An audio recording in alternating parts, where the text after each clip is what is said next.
You ask Tiger to solve. This deals with linear equations with one unknown. The final result is x equals 3. Let's solve it step by step. Group all x terms on the left side of the equation. Subtract 3x from both sides. Group like terms. Simplify the arithmetic. Group like terms.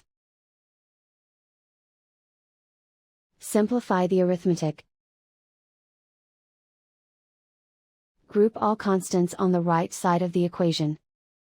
Subtract 6 from both sides. Simplify the arithmetic.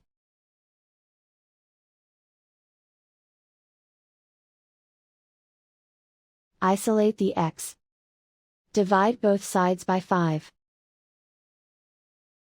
Simplify the fraction. Find the greatest common factor of the numerator and denominator.